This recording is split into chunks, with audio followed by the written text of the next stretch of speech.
For in the last 40 T20 internationals in 18 months, they have won 37.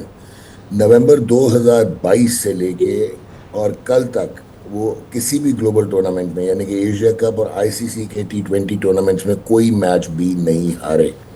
और ये वो team थी जहाँ पे यशस्वी जायसवाल को उन्होंने नहीं सेलेक्ट किया क्योंकि उन्होंने जो है आपका शुभन गिल उसको अकोमोडेट करना था। फिर उसकी वजह से संजू सैमसन जो है वो एक ब्रेथ टेकिंग ओपनर है, 400 उसके नेशनल क्रिकेट में एज एन ओपनर है, उसको अब वो नंबर 5 पे ले गए।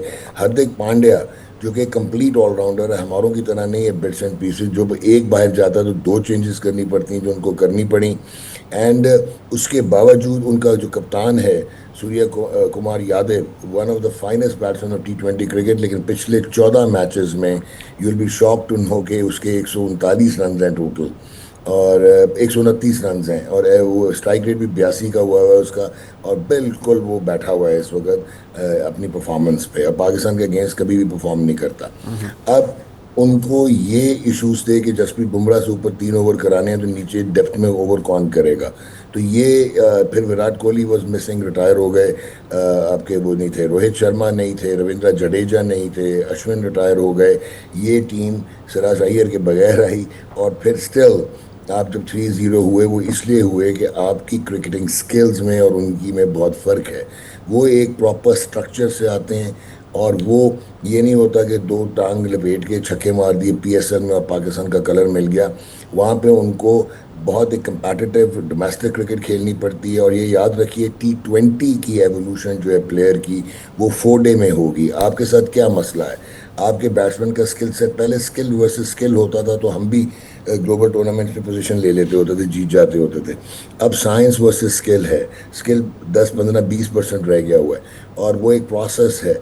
कल अगर आप देखें जो तिलक वर्मा खेल रहा था, इसका आप रणजी ट्रॉफी का डोमेस्टिक क्रिकेट का रिकॉर्ड उठा के देखेंगे, 4 डे क्रिकेट का रेड बॉल का, तो ये एक आपको ताबनाक प्लेयर नज़र आएगा। और उसका इंटरनेशनल T20 में जिस तरह वो कल खेल रहा था उसकी 50 की एवरेज है और 150 का स्ट्राइक रेट है। और आपको कहीं पे भी नहीं लगा होगा कि उसने ब्लाइंड स्लॉगिंग की है। वो प्रोसेस के तहत खेले जहाँ पे उन्होंने देखा कि जो आपके कप्तान की कल हमाकत अमेज कप्तानी थी, मतलब it was pedestrian, it was disappointing, it was virtually embarrassing जिस किस्म की उसने टेक्निकल कप्तानी की। जहाँ पे आपका इब्रार, देखें आपने बड़ी अच्छी बात की कि शुरू में हमें लगा आपके ओपनर्स जो कि अगेंस्ट जो फरहान है वो डोमेस्टिक क्रिकेट का प्रोडक्ट है पुराने वाली। और फ़खर कल इतना ऑफ कलर था कि उसने उसको कॉम्प्लीमेंट नहीं किया फरहान को। Still they had added 90 in 10 overs. वहाँ पे आपने सबसे पहले तो ब्लंडर ये किया जब साइम अयूब आउट हुआ तो स्लो लेफ्ट आर्म बॉलिंग कर रहा था इंडिया का, और आपने लेफ्ट आर्म के ऊपर जो है वो हारिस को भेज दिया बजाय कि आप नवाज को या किसी लेफ्ट हैंडर को भेजते। फिर सोने पे सुहागा किया, खुद आ गए। और आपके जो बुरे हालात है, आप तो डिजर्व ही नहीं करते कि आप टीम की 11 का हिस्सा हो। आपकी वजह से सलमान अली आगा की वजह से टीम का बैलेंस खत्म हुआ था। He doesn't deserve to be part of the 11 T20 का, लेट अलोन के वो कप्तान हो।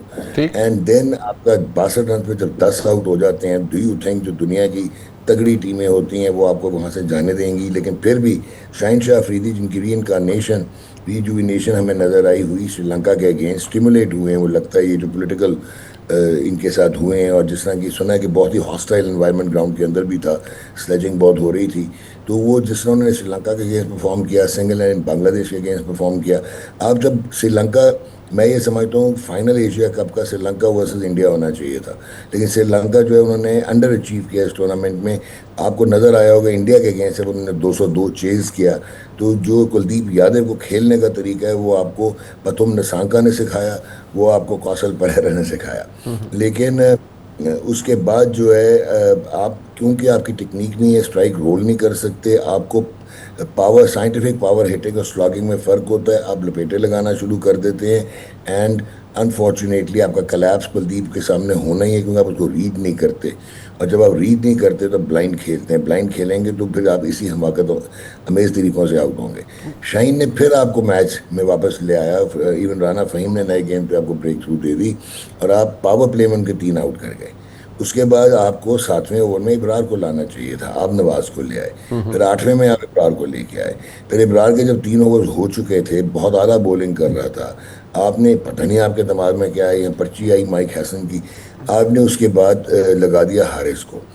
ऐसी पिचेस जो स्लो लो और ब्रेक होती हैं, और वहां पे जब बॉल वेट हुआ होता है बिकॉज ऑफ ड्यू फैक्टर, गेंद स्किड करता तो बल्ले पे अच्छा आएगा। वहां पे वो दूसरे जो है वो ब्लाइंड क्रिकेटर्स नहीं खेल रहे थे।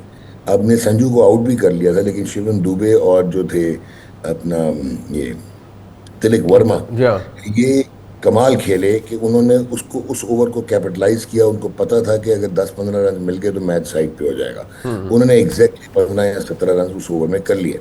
फिर आपने एक और हमाकत की, आपने इब्रार का एंड चेंज कर दिया जहां से उसने संजू को आउट किया हुआ था, और वो उसने उस ओवर में भी छक्का खा लिया।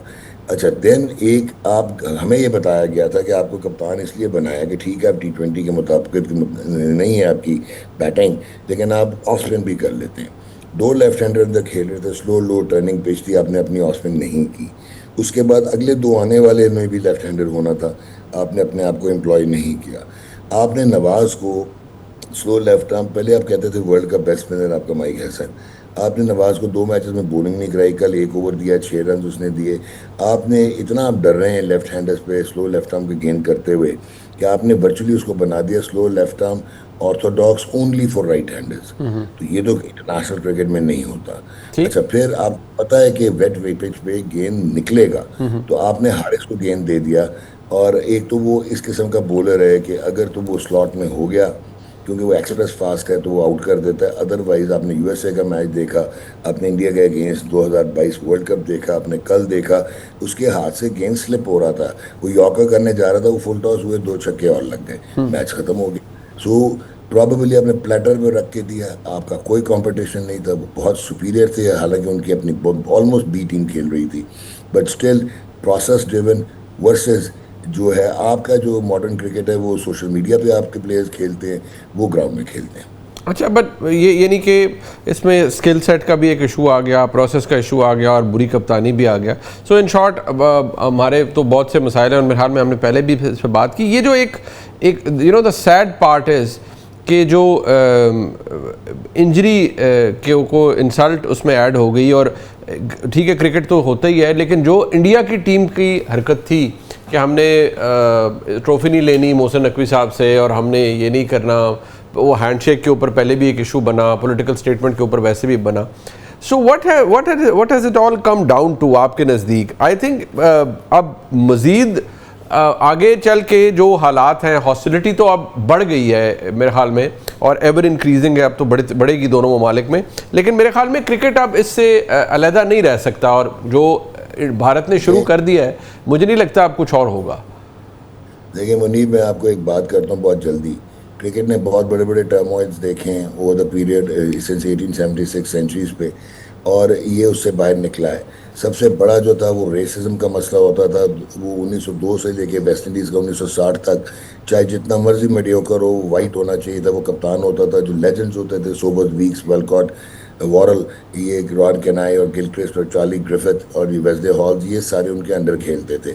1960 में फिर ये CLR जेम्स वगैरह की वजह से, मार्टिन लूथर किंग जूनियर की वजह से एक रेवोल्यूशन आया, और ब्लैक कैप्टन जो है उनको इक्वल मिला। You will be shock to know कि 1933 में वेस्ट इंडीज़ ने ऑस्ट्रेलिया का टूर किया, तो उसमें 11 जो लोकल्स थे और 7 वाइट थे, उनको दोनों को सेपरेट होटल्स में ठहराया गया, क्योंकि वहाँ पे वाइट पॉलिसी थी ऑस्ट्रेलिया में, सिडनी में। तो ये चीज़ें क्रिकेट ने देखी हैं। अच्छा, अब आपकी हिपोक्रेसी इतनी है कि आपने साउथ अफ्रीका को on the basis of race, क्योंकि पॉलिटिकल वो हो रहा था और रेसिज्म था, आपने उनको बैन कर दिया है 1969-70 because of BECIL de Oliveira, जो कि एक मल्टी कलर थे, इंग्लैंड की टीम में थे, और ऑल वाइट गवर्नमेंट थी साउथ अफ्रीका की। उन्होंने कहा कि नहीं आएंगे, तो पाथी पे आपने बैन किया टिल 1992। अब क्या हुआ है ICC को कि ये जो पॉलिटिक्स है, ये कल जो हुआ है ना, इसमें मैं आपको बताऊंगा तो इट इज़ शॉकिंग कि ये सिर्फ पाकिस्तान की या इंडिया के दरमियान बात नहीं रहेगी। एक तो हम मानते हैं कि इंडिया जो है वो फाइनेंशियल जगरनॉट है, they also boast the best team, the best infrastructure. वो अपना 15% रेवेन्यू जो कमाते हैं एशियन क्रिकेट काउंसिल से, वो एसोसिएट्स को डोनेट कर देते हैं। मान लिया कि आपने अट्रैक्ट किया है वर्ल्ड क्रिकेट को, वो IPL के $12 बिलियन के ब्रांड के पीछे पागल हुए में। आपका CEO हो, या आपका चेयर हो ICC का, या आपका कमर्शियल इवेंट या कम्युनिकेशन या इवेंट का हेड हो या आपका सीएफओ हो, ये सारे इंडियंस आईसीसी में बैठे हुए हैं। इवन उनका जो कम्युनिकेशन कमर्शियल का हेड है वो भी इंडियन है। लेकिन इसका ये मतलब नहीं है, आईसीसी एक लेजिस्लेटिव बॉडी है और इंडिया का वही मकाम है जो पाकिस्तान का, आयरलैंड का, अफगानिस्तान का, ऑस्ट्रेलिया, इंग्लैंड का है। बिकॉज आपका एक फुल मेंबर का एक वोट होता है और वोट पे ये चलता है। ये इट्स नॉट लाइक फीफा जो कि गवर्निंग बॉडी हो। तो अब क्या, वर्ल्ड क्रिकेट पहले पोलराइज हुई थी, अब हॉस्टेज हो गई है। और इंडिया क्या इंटरनेशनल क्रिकेट ओन करने लग गया है। कब तक ऑस्ट्रेलिया, इंग्लैंड, साउथ अफ्रीका, ये लोग जो हैं, इंडिया ने डिप्लोमेटिकली बहुत बहुत ब्लंडर्स किए हुए हैं। Monkey gate scandal, Andrew Symonds का 2008, 2002, 2003, Mike Denness against Sachin Tendulkar वाली controversy, they have always been in it because they are in a habit of boasting वो सुपर पावर ऑफ क्रिकेट है। सुपर पावर ऑफ क्रिकेट का ये मतलब नहीं है कि आप मेरे घर में को भी अपने मलकाना हकूक के साथ रख लें। सो ये बहुत सीरियस इश्यूज अब हो जाएंगे। और ये कल तो आईसीसी के कोड ऑफ, एक तो आईसीसी के कोड क्यों हुआ है, आईसीसी का एक कोड होता है डिस्क्रिमिनेशन का, उस पे हुआ है वायलेशन। उसके बाद बीसीसीआई ने वायलेशन की है, उनकी गवर्नमेंट ने वायलेशन की है, क्योंकि political interference in the governance of ICC is not allowed. ठीक। उसके बाद आप डिस्ट्रीब्यूट में गेम को लेके आए हैं। It's not only that simple, distribute थी कल। फिर उसके बाद इसमें आपका जो ये है आर्टिकल ऑफ एसोसिएशन है इनका, आईसीसी का, उसकी आपने वायलेशन क्रॉस की है। आपने टूर्नामेंट को डिसरप्ट करने की कोशिश की है।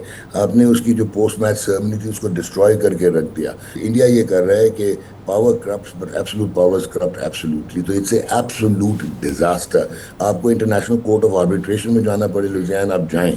अब आपने इसको नहीं छोड़ना, otherwise you will be doing disservice to the beautiful game of cricket.